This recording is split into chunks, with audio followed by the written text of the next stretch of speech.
How much should you study for the SAT to get your best score? Check it out. Studying for the SAT and the quantity of studying is a really common question. Parents have all these ideas about studying. Some parents are really extreme and they say, hey, students need to be studying at least 2 or 3 practice tests a week. And some other people say, you know what, that's not really a great idea because you don't want to get students to get burnt out. And I subscribe kind of in the middle. All right, so the idea that you want to have 5 or 6 or 7 practice tests a week and just grind like hours and hours and hours a day, people just aren't going to pay attention to that, right? I mean, after the first week, they're just going to check out. But you also can't study too little, okay? And what I mean by that is sometimes people will go through a concept, like I'll teach a concept in class or somebody will get something wrong on their homework. We'll go over it. We'll say, okay, look, it's a systematic equation. What did you get wrong? And where did you screw up? And they'll do it once and they'll say, okay, great, I get the answer, right? But that usually doesn't stick, okay? Usually what happens is it takes 2 or 3, maybe even more problems for somebody to really get the concept. And that leads, kind of to the question of, okay, well, how much should I be studying for all of this? And here's the thing.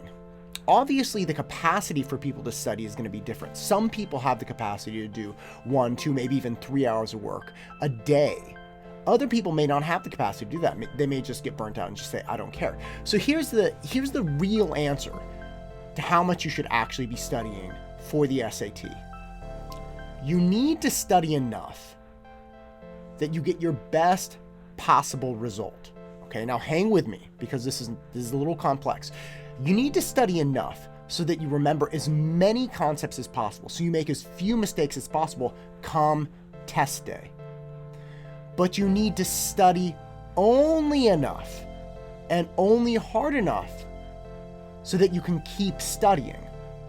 Okay? And what I mean by that is that you might get into the first week of prep and you might be studying like a madman or madwoman, whatever, mad person. All right, you're studying like crazy and you're getting all of these questions right and you're crushing it and it's great.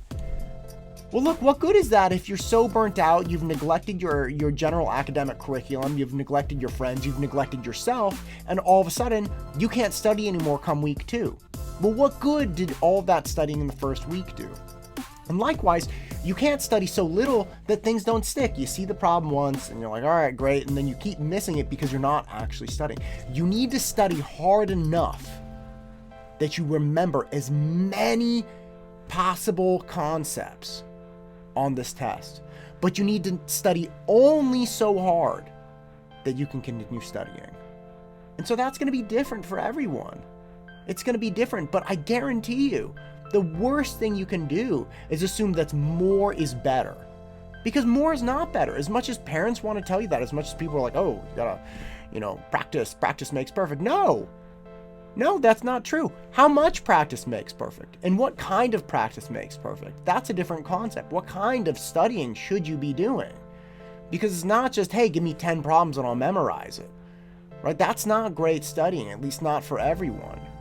But look, if you're going to try to study, if you're going to try to lay out a study plan, you need to experiment a little and figure out, look, what's the max studying I can do and still come back to study more tomorrow, next week, next month.